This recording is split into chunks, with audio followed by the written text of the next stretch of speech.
ನಮಸ್ತೆ, ನೀವು ನೋಡ್ತಾ ಇದ್ರ ಫಿಲ್ಮ್ ಬೀಟ್ ಕನ್ನಡ. ನಾನು ಯಶ್ವಂತ್. ಚಿತ್ರರಂಗ ಅಂದ್ರೇನೆ ಒಂದು ಸಮುದ್ರ ಇದ್ದಂಗೆ. ಎಷ್ಟೋ ಜನ ಆ ಸಮುದ್ರದಲ್ಲಿ ಈಜಾಡ್ತಾರೆ, ಎಷ್ಟೋ ಜನ ಮುಳುಗ್ತಾರೆ, ಎಷ್ಟೋ ಜನ ಈಜಿ ದಡ ಸೇರ್ತಾರೆ. ಚಿತ್ರರಂಗ ಅಂತಂದ್ರೆ ಎಷ್ಟೋ ಜನಕ್ಕೆ ಒಂದು ಆಸೆ ಇದೆ, ನಾನೊಬ್ಬ ನಟ ಆಗಿ ಚಿತ್ರರಂಗದಲ್ಲಿ ಗುರುತಿಸ್ಕೋಬೇಕು, ನಟಿಯಾಗಿ ಚಿತ್ರರಂಗದಲ್ಲಿ ಗುರುತಿಸ್ಕೋಬೇಕು, ಒಬ್ಬ ಡೈರೆಕ್ಟರ್ ಆಗಿ ತನ್ನದೇ ಆದಂಥ ಕೊಡುಗೆನ ಚಿತ್ರರಂಗಕ್ಕೆ ಕೊಡಬೇಕು, ನಾನೊಬ್ಬ ಒಳ್ಳೆ ಟೆಕ್ನಿಷಿಯನ್ ಆಗಬೇಕು, ಒಳ್ಳೆ ಹೆಸರು ಮಾಡಬೇಕು, ನಾನೊಬ್ಬ ಒಳ್ಳೆ ನಿರ್ಮಾಪಕ ಅನ್ನಿಸ್ಕೋಬೇಕು. ಈ ರೀತಿಯ ಒಂದಷ್ಟು ವಲಯಗಳಲ್ಲಿ ನಾನು ಕೆಲಸ ಮಾಡಬೇಕು ಅಂತ ಸಾಕಷ್ಟು ಕನಸುಗಳನ್ನು ಹೊತ್ಕೊಂಡು ಬೇರೆ ಬೇರೆ ಭಾಗಗಳಿಂದ ಬೆಂಗಳೂರಿಗೆ ಬಂದು ಗಾಂಧಿನಗರದಲ್ಲಿ ಅಲೆದು ತನ್ನದೇ ಆದಂಥ ಒಂದು ಐಡೆಂಟಿಟಿನ ಕ್ರಿಯೇಟ್ ಮಾಡ್ಕೋಬೇಕು ಅಂತಂದರೆ ಸಾಕಷ್ಟು ವರ್ಷಗಳೇ ಬೇಕಾಗುತ್ತೆ. ಅದೆಲ್ಲ ಆದ ನಂತರದಲ್ಲಿ ಒಂದು ಚಿತ್ರವನ್ನು ಮಾಡ್ತಾರೆ. ನಟ ಆಗಿರ್ಬೋದು, ನಿರ್ಮಾಪಕ ಆಗಿರ್ಬೋದು, ನಿರ್ದೇಶಕರಾಗಿ ಆಗಿರ್ಬೋದು, ಸಂಗೀತ ನಿರ್ದೇಶಕರಾಗಿ ಆಗಿರ್ಬೋದು, ಗಾಯಕರಾಗಿ ಆಗಿರ್ಬೋದು, ನಿರ್ಮಾಪಕರಾಗಿ ಆಗಿರ್ಬೋದು. ಸೊ ಕಂಪ್ಲೀಟಾಗಿ ಒಂದು ಮಾಡಿದ್ಮೇಲೆ ಆ ಸಿನಿಮಾ ಸಕ್ಸಸ್ ಫೇಲ್ಯೂರ್ ಗೊತ್ತಾಗಲ್ಲ, ಬಟ್ ಆ ಒಂದು ಟ್ರೈನ ಅವರು ಮಾಡಿರ್ತಾರೆ. ಕೆಲವೊಂದಷ್ಟು ಬರ್ತಿದ್ದಂಗೆ ಒಂದು ಒಳ್ಳೆ ಹಿಟ್ಟನ್ನು ಕೊಟ್ಬಿಡ್ತಾರೆ. ಬರ್ತಿದ್ದಂಗೆ ಒಂದು ರೆಡ್ ಕಾರ್ಪೆಟ್ ಇಲ್ಲ ಅಂತ ಅಂದ್ರೂ ಕೆಲವೊಂದು ಸ್ಟ್ರಗಲ್ಗಳ ಮೂಲಕ ಒಂದು ಹಿಟ್ ಆಗಿರುತ್ತೆ. ಇನ್ನು ಕೆಲವೊಂದಷ್ಟು ಜನಕ್ಕೆ ಕೆಲವೊಂದಷ್ಟು ವರ್ಷಗಳ ಆದ ನಂತರದಲ್ಲಿ ಒಂದು ಹಿಟ್ ಸಿಕ್ಕಿರುತ್ತೆ. ಹಿಟ್ ಆರ್ ಫ್ಲಾಪ್, ನನ್ನ ಕೆಲಸ ನಾನು ಮಾಡಿದ್ದೀನಿ ಅಂತ ಒಂದು ತೃಪ್ತಿ ಇರುತ್ತೆ ಆ ಒಂದು ಟೆಕ್ನಿಷಿಯನ್ ಆಗಿರ್ಬೋದು, ಆ ಒಂದು ಸಿನಿಮಾ ರಂಗದವ್ರಿಗೆ ಅಂತ ಇಟ್ಕೊಳ್ಳೋಣ. ಸಿನಿಮಾ ತುಂಬ ಚೆನ್ನಾಗಾಯ್ತಾ, ಜನ ಇಷ್ಟಪಡೋಕ್ಕೆ ಸ್ಟಾರ್ಟ್ ಮಾಡ್ತಾರೆ, ಅಭಿಮಾನಿಗಳೆಲ್ಲ ಆಗ್ತಾರೆ. ಸೊ ಒಂದು ಒಂದು ಫಲ ಅನ್ನೋದು ಸಿಗುತ್ತೆ. ಈಗ ನಾನು ಮಾಡೋ ಕೆಲಸಕ್ಕೆ ಒಂದು ಫಲ ಅಂತ ಸಿಗುತ್ತೆ. ಸೊ ಇದನ್ನೇ ಎಲ್ಲರೂ ಗುರುತಿಸಿ ತನಗೆ ಆ ಒಂದು ಅವಾರ್ಡ್ ಕೊಟ್ಟಾಗ ಆ ಒಂದು ಖುಷಿ ನೆಕ್ಸ್ಟ್ ಲೆವೆಲಲ್ಲಿ ಇರುತ್ತೆ. ಸೊ ಏನಕ್ಕೆ ಇಷ್ಟೊಂದೆಲ್ಲ ಮಾತಾಡ್ತಿದ್ದೀನಿ ಅಂದರೆ, ಅವಾರ್ಡ್ಗಳ ಬಗ್ಗೆ ನಾನು ಇವತ್ತು ಮಾತಾಡ್ತಾ ಇರುವಂಥದ್ದು. ಅಂದರೆ ಫಿಲ್ಮ್ ಫೇರ್ ಅವಾರ್ಡ್ ಕೊಚ್ಚಿಯಲ್ಲಿ ನಡೆದಿದೆ. ಅಂದರೆ 70ನೇ ಫಿಲ್ಮ್ ಫೇರ್ ಅವಾರ್ಡ್ ನಡೆದಿರುವಂಥದ್ದು. ನಾವು ಮಾಡುವಂಥ ಕೆಲಸಕ್ಕೆ ಒಂದು ಗೌರವಾರ್ಥವಾಗಿ ಕೊಡುವಂಥ ಒಂದು ಅವಾರ್ಡ್ಗಳಿದೆಯಲ್ಲ, ಆ ಅವಾರ್ಡ್ಗಳನ್ನ, ಅದರಲ್ಲೂ ಕೂಡ ಈ ಫಿಲ್ಮ್ ಫೇರ್ ಅನ್ನೋದು ಬ್ಲ್ಯಾಕ್ ಬ್ಯೂಟಿ ಅವಾರ್ಡ್. ಇದನ್ನು ಕೆಲವೊಂದಷ್ಟು ಜನ ಸಿಕ್ಕಾಗ ಅವ್ರ ಮನೇಲಿ ಇಟ್ಕೊಂಡಿರ್ತಾರಲ್ಲ, ಅವಾಗ ಅದನ್ನು ನೋಡಿದಾಗೆಲ್ಲ ತಾನು ಪಟ್ಟಂಥ ಸ್ಟ್ರಗಲ್ ಎಷ್ಟರ ಮಟ್ಟಿಗಿತ್ತು, ಇದ್ರ ಮುಂದೆ ಆ ಸ್ಟ್ರಗಲ್ ಎಲ್ಲ ಏನೂ ಇಲ್ಲ ಅಂತ ಅಂದ್ಕೊಂಡು ಸಿಕ್ಕಾಪಟ್ಟೆ ಖುಷಿ ಪಡೋರು ಇರ್ತಾರೆ. ಸೊ ಇದೇ ಅವಾರ್ಡ್ ಅಂದರೆ 2024ರಲ್ಲಿ ತೆರೆ ಕಂಡಂಥ ಒಂದಷ್ಟು ಒಳ್ಳೆಯ ಸಿನಿಮಾಗಳಿಗೆ ಅವಾರ್ಡನ್ನು ಕೊಡಲಾಗಿದೆ.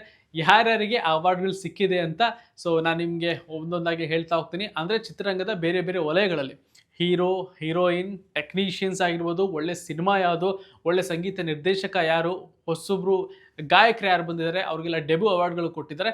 ಒಂದು ಪಟ್ಟಿ ನಿಮ್ಮ ಮುಂದೆ ಇಡ್ತಾ ಹೋಗ್ತೀನಿ. ಕೆರೆಬೇಟೆ ಸಿನಿಮಾದಲ್ಲಿನ ನಟನೆಗಾಗಿ ಗೌರಿ ಶಂಕರ್ ಅವರು ಅತ್ಯುತ್ತಮ ನಟ ಅಂದರೆ ವಿಮರ್ಶಕರ ಆಯ್ಕೆಯಲ್ಲಿ ಅತ್ಯುತ್ತಮ ನಟ ಪ್ರಶಸ್ತಿಯನ್ನು ಪಡ್ಕೊಂಡಿದ್ದಾರೆ. ಇನ್ನು ಅಂಕಿತಾ ಅಮರ್ ಇಬ್ಬನಿ ತಬ್ಬಿದ ಇಳಿಯಲಿ ಚಿತ್ರಕ್ಕಾಗಿ ಅತ್ಯುತ್ತಮ ನಟಿ ಅಂದರೆ ವಿಮರ್ಶಕರ ಆಯ್ಕೆಯಲ್ಲಿ ಅತ್ಯುತ್ತಮ ನಟಿ ಅವಾರ್ಡನ್ನು ಪಡ್ಕೊಂಡಿದ್ದಾರೆ.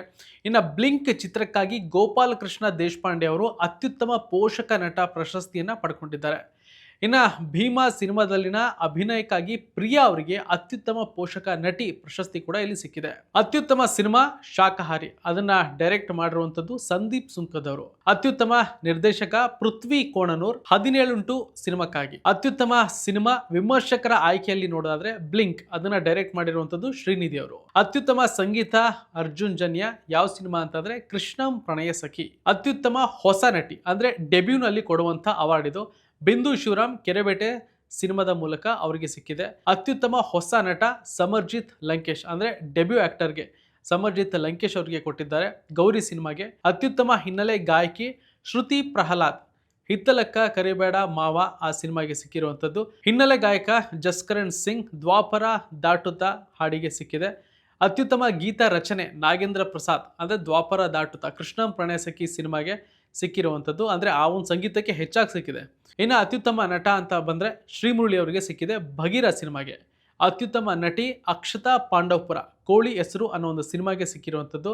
ಇವಿಷ್ಟು ಕನ್ನಡ ಸಿನಿಮಾ ರಂಗಕ್ಕೆ ದೊರೆತಂಥ ಒಂದಷ್ಟು ಪ್ರಶಸ್ತಿಗಳು. ಇದು 2024ರಲ್ಲಿ ತೆರೆ ಕಂಡಂಥ ಯಾವ ಸಿನಿಮಾಗಳೆಲ್ಲ ಇತ್ತು ಆ ಸಿನಿಮಾಗೆ ನೋಡಿ ಈ ಒಂದಷ್ಟು ಪ್ರಶಸ್ತಿಗಳನ್ನು ನಮ್ಮ ಕನ್ನಡಿಗರಿಗೆ ಫಿಲ್ಮ್ ಫೇರ್ ಅವಾರ್ಡ್ ಇಲ್ಲಿ ಸಿಕ್ಕಿರುವಂಥದ್ದು. ಸೊ ಈ ಒಂದು ಬ್ಲ್ಯಾಕ್ ಬ್ಯೂಟಿನ ಎಲ್ಲರೂ ಕೂಡ ತೆಗೆದುಕೊಂಡು ಮನೆಗೆ ಬಂದಿದ್ದಾರೆ.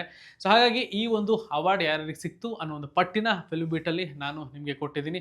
ಇನ್ನು ಇಲ್ಲಿ ನಡೆಯುವಂಥ ಒಂದಷ್ಟು ಅವಾರ್ಡ್ಗಳು ಆಗಾಗ ಸಿಗ್ತಾನೆ ಇರುತ್ತೆ. ಬಟ್ ಫಿಲ್ಮ್ ಫೇರ್ ಪ್ರಶಸ್ತಿ ಅಂತ ಏನಿದೆಯಲ್ಲ ಅದಕ್ಕೆ ಅದರದ್ದೇ ಆದಂಥ ಒಂದಷ್ಟು ಸ್ಥಾನಮಾನ ಇದೆ. ಹಾಗಾಗಿ ಆ ಒಂದು ಪ್ರಶಸ್ತಿ ಪಡ್ಕೊಂಡವರು ಇವತ್ತಿಗೂ ಕೂಡ ತಮ್ಮ ಮನೆ ಶೋಕೇಸ್ನಲ್ಲಿ ಇಟ್ಕೊಂಡು ಆ ಒಂದು ಅವಾರ್ಡ್ಗೆ ಯಾವತ್ತೂ ಒಂದು ಟಾಪ್ ಸ್ಥಾನನ ಕೊಟ್ಟಿರ್ತಾರೆ. ಸೊ ಈ ಎಲ್ಲ ಕಲಾವಿದರು ಕೂಡ ಈಗ ಸಿಕ್ಕಿರೋದ್ರಿಂದ ಸಿಕ್ಕಾಪಟ್ಟೆ ಖುಷಿಯಾಗಿದ್ದಾರೆ. ಇನ್ನು ನೋಡೋಣ ಮುಂದಿನ ದಿನಗಳಲ್ಲಿ ಯಾವ ಯಾವ ಅಂದರೆ ನೆಕ್ಸ್ಟ್ ಬರುವಂಥ ಫಿಲ್ಮ್ ಫೇರ್ ಅವಾರ್ಡ್ನಲ್ಲಿ ಅಂದರೆ 2025ರಲ್ಲಿ ಒಂದಷ್ಟು ಸಿನಿಮಾಗಳಿಗೆ ಪರಿಗಣಿಸಿ ಇಲ್ಲಿ ಕೊಡಬೇಕಾಗುತ್ತೆ. ಯಾರ್ಯಾರಿಗೆ ಬರುತ್ತೋ ಅದು ಗೊತ್ತಿಲ್ಲ, ಕಾದು ನೋಡೋಣ. ಆ್ಯಂಡ್ ಈ ಒಂದು ಎಪಿಸೋಡ್ ಇಷ್ಟ ಆಗಿದೆ ಅಂತ ಅನ್ಕೊಳ್ತಾ ನೆಕ್ಸ್ಟ್ ಎಪಿಸೋಡ್ನಲ್ಲಿ ಮತ್ತೆ ಸಿಗ್ತೀನಿ. ನೋಡ್ತಾ ಇರಿ ಫಿಲ್ಮ್ ಬೀಟ್ ಕನ್ನಡ.